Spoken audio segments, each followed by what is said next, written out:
É um grande prazer estar aqui com o professor Jesus Valentim. Tudo bom, Jesus? Tudo bom, professor? Bom, o professor Jesus Valentim é um professor muito experiente na área de concursos, está desde o início da VES de concursos, né? E vai conversar com a gente hoje sobre a Lei 8.112, não é isso, professor? É isso mesmo. Pois eu queria saber o seguinte, para quem está meio por fora, o que é a Lei 8.112? Professor, a Lei 8.112, ela é o regime jurídico dos servidores públicos civis da União. É o local, o instrumento, o ato normativo primário onde você encontra os institutos jurídicos do servidor público. Nesta lei, você entende o que é servidor público, o que é cargo público, algo que você pode adquirir enquanto servidor, ou mesmo não sendo servidor, cargo comissionado, apenas sendo servidor, função de confiança. Você, que vai se tornar servidor público, não tem que aprender isso depois que se tornar servidor público. Lá, quando você estiver atuando como servidor público, você não vai procurar suas licenças, seus direitos, deveres, você tem que saber isso antes. Para concurso público, é claro. Então, na Lei 8.112, você encontra o regime jurídico dos servidores públicos civis da União. Da União. Porque se você quiser se tornar servidor do Maranhão, do Piauí, ou seja, dos estados, aí é uma outra lei. Dos municípios, aí é uma outra lei. Do DF, aí é uma outra lei. Ou seja, estamos diante de uma norma que pode ser federal, neste caso, da 8.112 da União, que é aqui eu estou conversando com você, mas pode ser estadual, distrital e também municipal. Pois é, distrital, para quem não sabe, para quem mora longe, distrital é do governo do Distrito Federal. É verdade. É isso? E outra coisa, como aprender a Lei 8.112? Essa é uma boa pergunta, professor, porque a 8.112 ela tem uns 254 artigos, exatamente isso. 254 artigos. E eu encontro pessoas aprendendo ou querendo aprender apenas fazendo a leitura seca. Não, este não é o caminho. A Lei 8.112 ela deve ser entendida enquanto norma para ser aplicada dentro da administração pública. E para isso você precisa entender os conceitos jurídicos que estão na 8.112, né? E também buscar concretizar por meio de interpretações. Então, por exemplo, você quer aprender sobre provimento. Provimento é a forma como se preenche um cargo público. Existe a nomeação, existe o aproveitamento, a promoção, a recondução. Você precisa ouvir histórias de como é que se dá, como é que ocorre uma recondução. Como é que ocorre uma readaptação, uma reintegração e por aí vai. Então, essa é a melhor maneira, né, desenvolvida pelo professor Jesus Valentim. E para os concursos públicos, qual é a importância da Lei 8.112? Eu costumo falar, e sou direto e objetivo quando eu falo isso, que é o diferencial. A Lei 8.112 é o diferencial. Às vezes, por uma ou duas questões, você deixa de passar ou de ser aprovado em um concurso público. E essa uma ou duas questões pode ser da Lei 8.112. Por que eu digo isso? Porque algumas pessoas tendem não, vou deixar para aprender por último. Não faça isso. A Lei 8.112 deve ser aprendida e entendida, no mínimo, antes do edital. Agora, mesmo durante o edital, você tem um certo tempo aí, 40, 45, 60, 90 dias para aprender 8.112. Mas a minha recomendação sempre é antes, fazer um curso, comprar um bom livro, uma boa apostila, e tudo isso você tem aqui, né? Na Vesticom. Um bom livro, uma boa apostila, curso online, curso presencial. A importância é para fazer o diferencial na prova. Na prova, seja ela em âmbito federal, estadual, distrital, mas é claro, aí muda o número da lei, né? Se você quer 8.112 do Maranhão, não tem esse número, é outra lei, mas fala também do servidor público. Fala dos institutos que giram em torno do servidor e para o servidor público. Tá vendo como as coisas são? Ele estava falando de livros, etc. O senhor acabou de lançar mais um livro, né? Lei 8.112, Teoria, Jurisprudência e Exercícios, em forma fácil de aprender. O que o senhor orienta as pessoas, como o senhor orienta as pessoas e fala para eles desse livro? Eu quero até que todo mundo veja, o senhor segure, porque... Uma das dificuldades que o aluno, que o concursando tem, é reunir, organizar a jurisprudência que trata sobre o servidor público. Uma das dificuldades que o concursando tem é ter acesso à jurisprudência, aos exercícios e uma forma fácil de ouvir o tema. Pensando nisso, eu e um outro colega da área, professor Juan London, publicamos esse livro nesta editora. Publicamos o livro 8.112, que traz teoria, jurisprudência e exercícios em forma fácil de aprender. O que nós quisemos falar quando usamos o termo forma fácil de aprender? Falar de uma forma em que o aluno possa aprender e entender tanto na teoria como na prática. Como o professor diz, eu trago a prática, eu trago o concreto, o que ocorre na vida real para a teoria. Eu pego a teoria e coloco no caso concreto. E aí a gente começa a discutir o tema. E eu faço isso nesse livro, professor. Pois é um livro que tá atraindo muito as pessoas. Então, pense na Lei 8.112 do professor Jesus Valentini, né? O senhor tem um curso presencial, né, de Lei 8.112 que o senhor vai começar agora, não é isso? É verdade. Sim, o senhor pode falar sobre esse curso? Sim, esse curso ele vai começar e já está confirmado.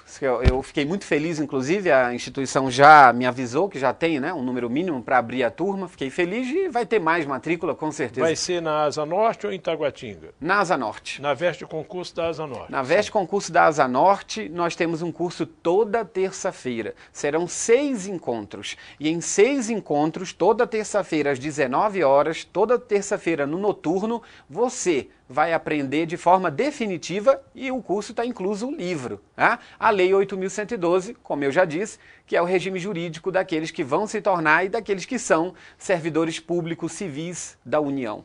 E esse curso começa quando? Dia 26, agora de fevereiro, né? Tá chegando. Sim. Dia 26 de fevereiro, toda terça-feira, às 19 horas.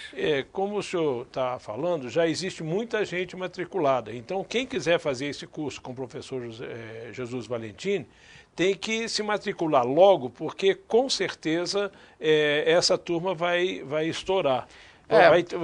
Não vai ter vaga suficiente para todo mundo. Então, veja, já falta mais ou menos um mês e a gente já tem aí um número, né, expressivo de alunos procurando e falta você. Pois é, e existe mais um detalhe também. As pessoas que não podem assistir, né, às aulas presenciais do professor Jesus Valentim, elas podem estudar online, né?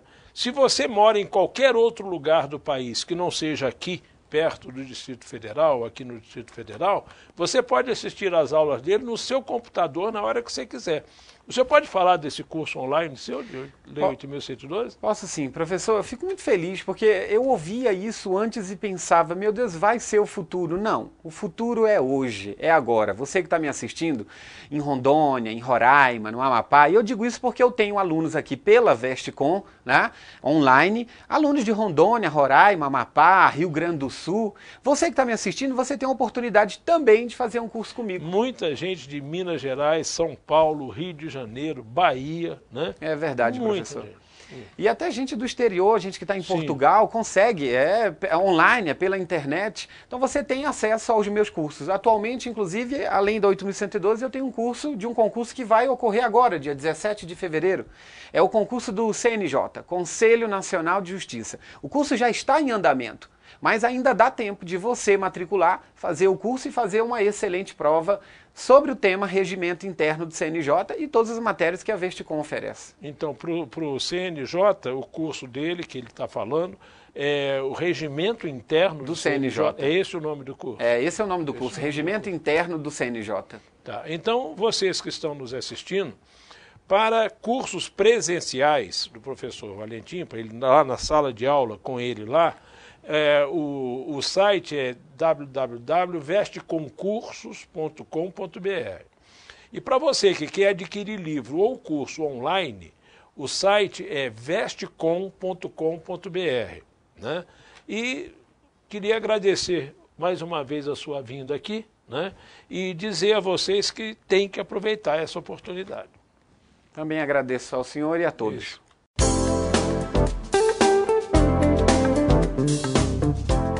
Concursando e concurseiro. Existe uma associação chamada Associação Nacional de Proteção e Apoio aos Concursos, ANPAC. Entre no site anpac.org.br e lá você vai ter 2 abaixo-assinados. O primeiro é Concurso Público Quero Lei. É importantíssimo, né? Porque é para a gente conseguir uma lei que dê transparência aos concursos públicos e eficiência em todos os estados e todos os municípios do Brasil.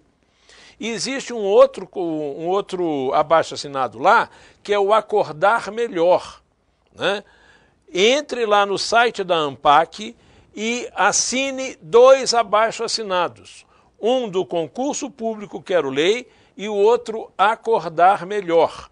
Falou? Faça isso, porque você está defendendo o seu direito de se candidatar a concurso público com lisura, com transparência e com objetividade dos órgãos contratadores.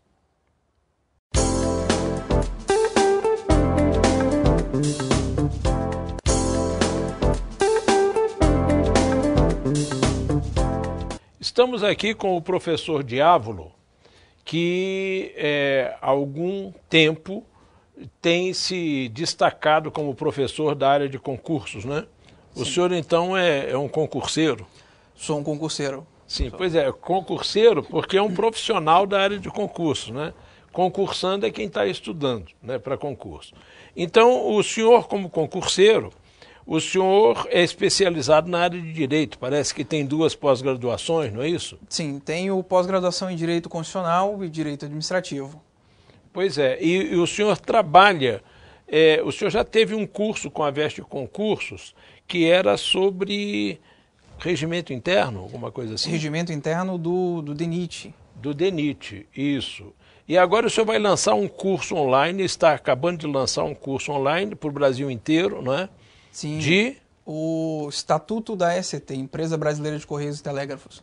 Olha só, é um concurso enorme, né? Os Correios e Telégrafos vão abrir agora um novo concurso. O ano passado teve mais de 1 milhão de candidatos, não é isso? O senhor acha que esse ano também a procura vai ser grande? Acredito que sim, até porque como o Correio mudou, os Correios mudaram a forma de gerenciar, saíram daquela forma governamental e foram para uma forma mais empresarial, para concorrer mais, para se tornar mais, se modernizar e ganhar mais mercado. A previsão de vagas é grande e a busca também pelas vagas com certeza será enorme. Pois é. Então, o que eu estou pensando é o seguinte, o aluno que se preparou para o concurso do ano passado, né? Então, se ele já estudou o Estatuto dos Correios, ele já não precisa estudar outra vez o Estatuto? De forma alguma, professor. Até porque o Estatuto, houve uma inovação no Estatuto dos Correios, recente, e essa inovação alterou grande parte da estrutura dos Correios, dando mais modernização, mais dinamismo. Que tipo de mudança teve, por exemplo, no Estatuto dos Correios? Bom, a diretoria passa a se chamar diretoria executiva e o diretor executivo passa a ter 8 vice-presidentes que vão receber parte da sua responsabilidade. Então é uma mudança significativa que no antigo estatuto não havia. Então, nesse curso que o senhor está dando sobre o novo estatuto. Quer dizer, o novo estatuto. Na realidade é toda uma nova visão, não é isso? Isso mesmo. De um modo geral, me pareceu que os Correios estão buscando uma gestão menos, vamos dizer assim, pública, é isso? Sim, menos burocrática. Menos burocrática. Mais presencial, né? O Supremo deu à empresa brasileira de Correios e Telégrafos um monopólio dos serviços postais, evitando com que outras empresas tomassem o lugar dos Correios, né? Porque sabemos que uma empresa grande vai se interessar por São Paulo, Brasília, as capitais. Sim. Mas aqueles municípios menores a empresa não se interessaria. E os Correios chegam a esses municípios. Sim. Então, defendendo o Estado e defendendo o direito de receber as postagens, o Supremo Tribunal entendeu que os Correios detêm um monopólio. Então, para que isso fosse mantido, os Correios estão se adequando a esse estilo mais empresarial, mais competitivo do mercado. Né? Sim. Interessante isso, né? E o aluno que vai estudar online, para estudar o estatuto com o senhor online, quanto tempo o senhor acha que ele fica bom mesmo? Pelo estatuto ser pequeno, relativamente pequeno, acreditamos que cerca de uma semana o aluno consegue ter o domínio total da matéria. Fizemos um banco de questões com cerca de 50 questões. Tem um material tirado do próprio site dos Correios, que tem essa explicação devido a essa mudança. Então, cerca de uma semana, se ele pegar com vontade mesmo, com afinco, sai dali gabaritando a prova. Que ótimo. Na realidade, esse curso que o senhor, se você quiser fazer o concurso por correio, você que está no Brasil inteiro, né, no site da Vestcom, vestcom.com.br, você tem um curso completo para os Correios, não é isso? Isso. Que me parece chama Preparatório para os Correios, né? E tem o Estatuto da ECT, não é isso? Estatuto da ECT. Então você tem o preparatório para os Correios, que são todas as matérias, incluindo o Estatuto. Agora, quem já estudou todas as matérias e não tem o Estatuto, pode fazer o curso só do Estatuto. Só do Estatuto. E com uma semana, mais ou menos, né, você vai estar pronto para gabaritar, segundo disse o professor. Né? E essa prova dos Correios está previsto para quando? O edital está previsto para quando? A previsão, professor, é para março. Sim. Né? Como esse é o ano dos concursos, como foi anunciado, e os Correios precisam manter a máquina, então acreditamos que o mais breve possível, início de março, já deve ter uma prévia do edital. Sim. E o que o senhor falaria para os candidatos que estão pensando nos Correios, etc.? O que o senhor pode orientar com a sua experiência? Bom,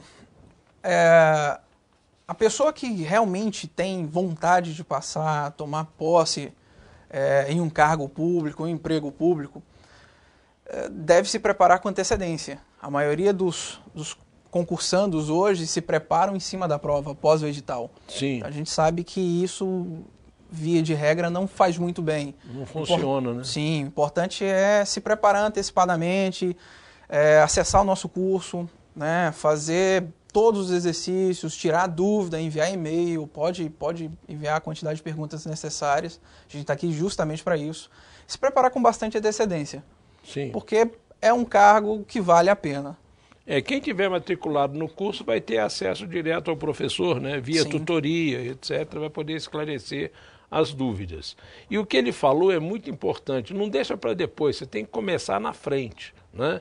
Quanto mais tempo você tiver antes dos concorrentes, né, mais bem preparado você fica e mais chance você tem.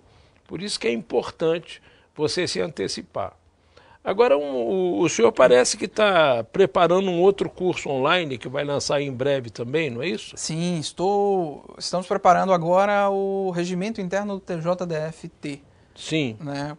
Regimento Interno do TJDF, professor Diávolo, né? Não esqueça isso.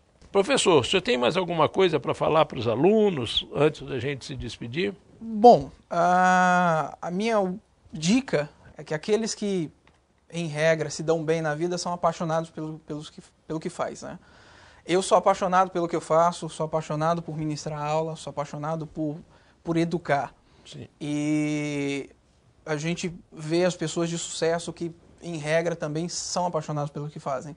Então, aquele concurseiro que é apaixonado pelo estudo, que sonha em alcançar o objetivo, é o caminho, né? O caminho é estudar e se apaixonar pelo que faz. O concurseiro e o concursando. E o concursando. E o concursando. Então, isso é uma dica também importante, né?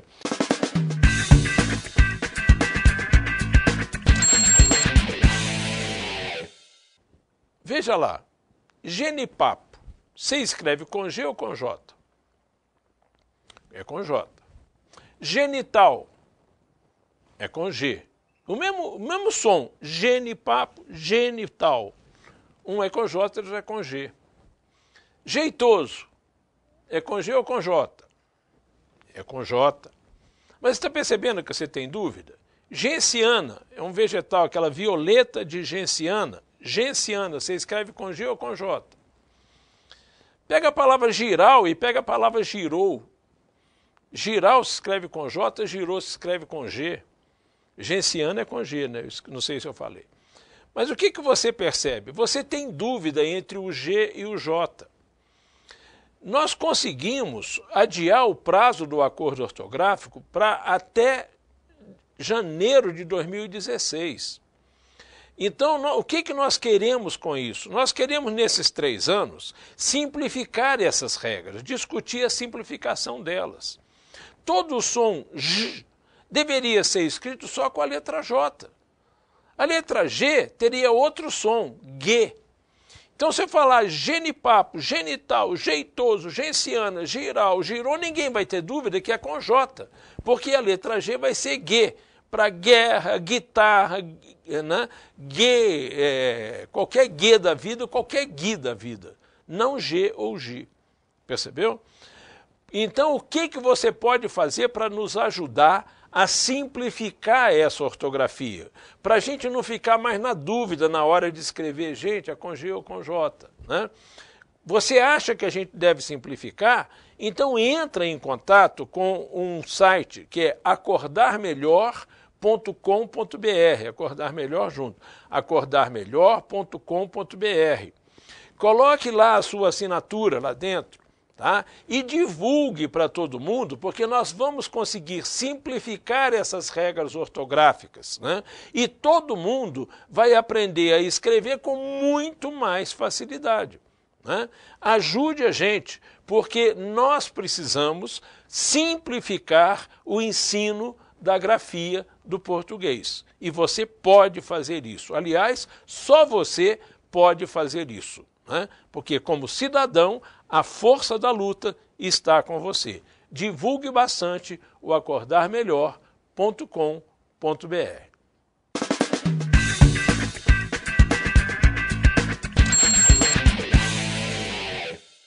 Em todo concurso, um dos assuntos de língua portuguesa se chama ortografia. E dentro da ortografia você tem a acentuação gráfica.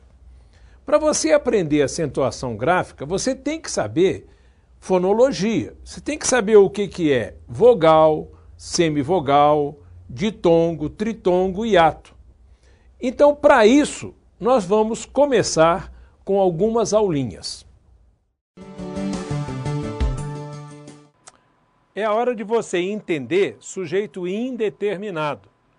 Olha que tem gente que confunde sujeito indeterminado com o sujeito inexistente.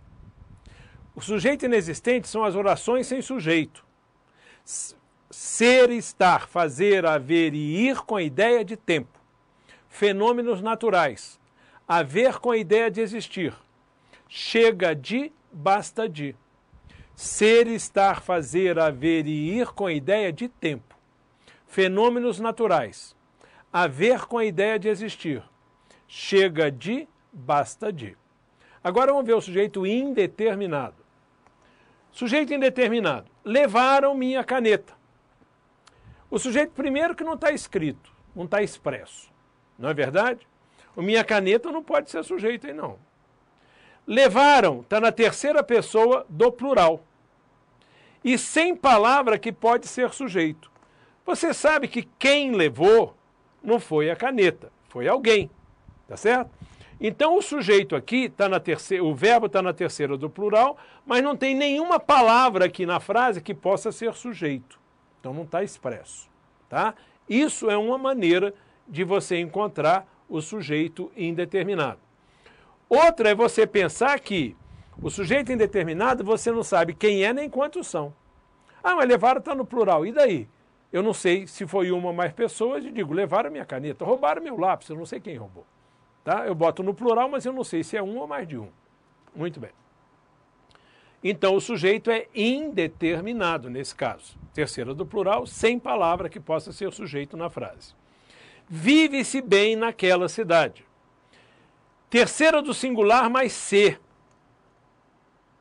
Sem palavra que possa ser sujeito na frase. Aí você tem que entender que, primeiro, para ser sujeito, tem que ser substantivo ou pronome. Tá? Palavra que substitua o substantivo. Numeral substantivo também. Tá? Então tem que ser substantivo. Advérbio não pode ser sujeito, nunca.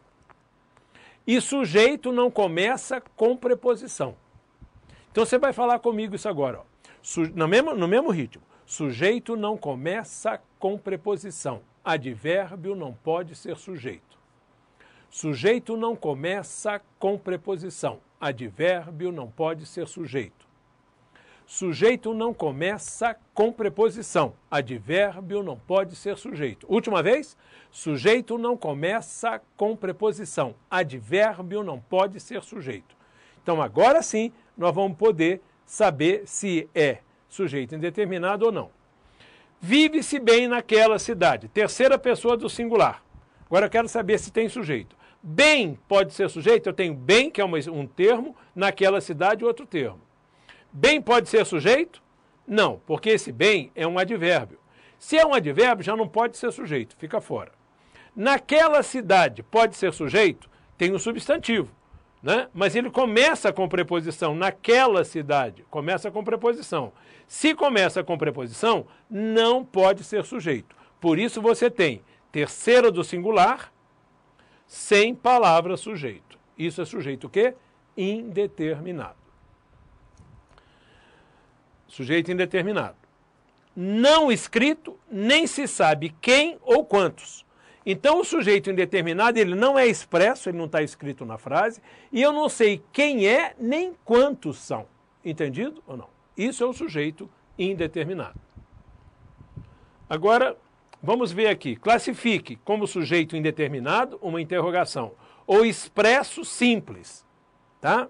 Vamos lá. Fala-se em honestidade. Aqui todo mundo erra nesse, e você vai entender direitinho, não vai errar mais. Terceira do singular mais C.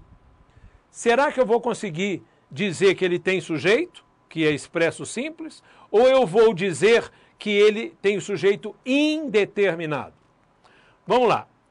Sujeito não começa com preposição. Advérbio não pode ser sujeito. Então eu pego aqui, fala-se, terceira do singular. O outro termo é em honestidade. Em honestidade, é esse o termo. Ele começa com em, que é uma preposição. Se ele começa com preposição, já não pode ser sujeito. Não tem nada na frase que possa ser sujeito. Então o sujeito aqui é indeterminado. Falou? Agora veja aqui. Fala-se aqui a verdade.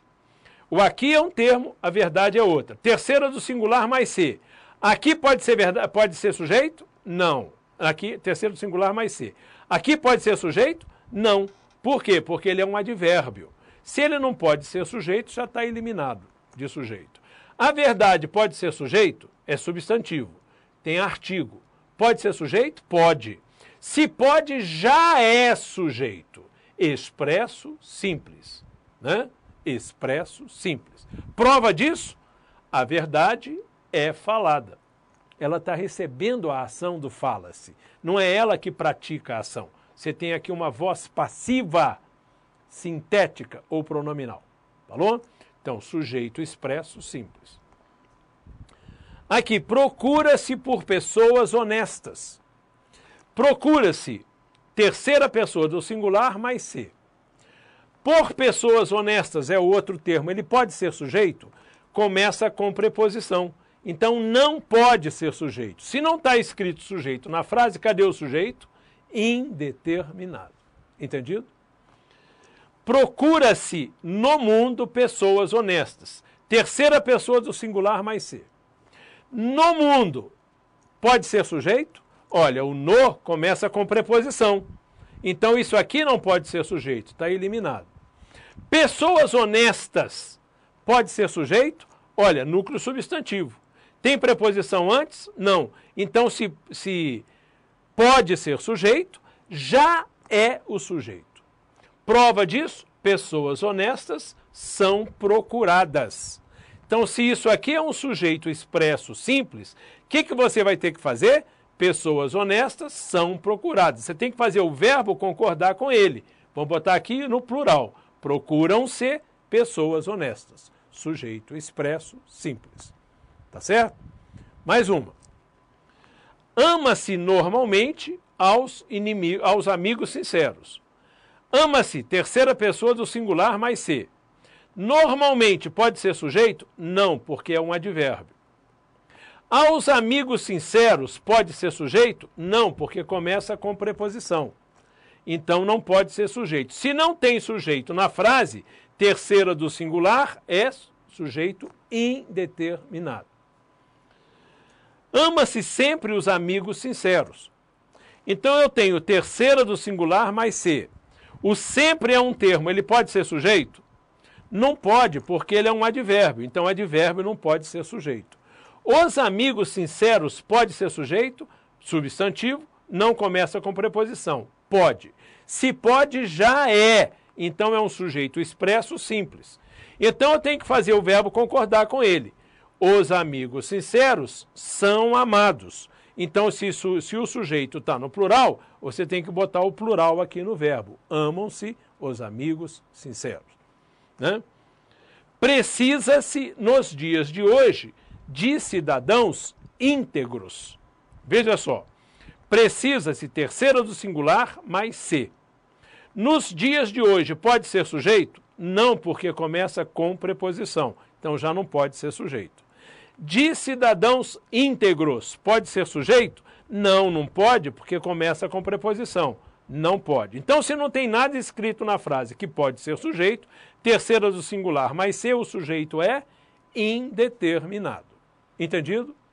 Muito bem.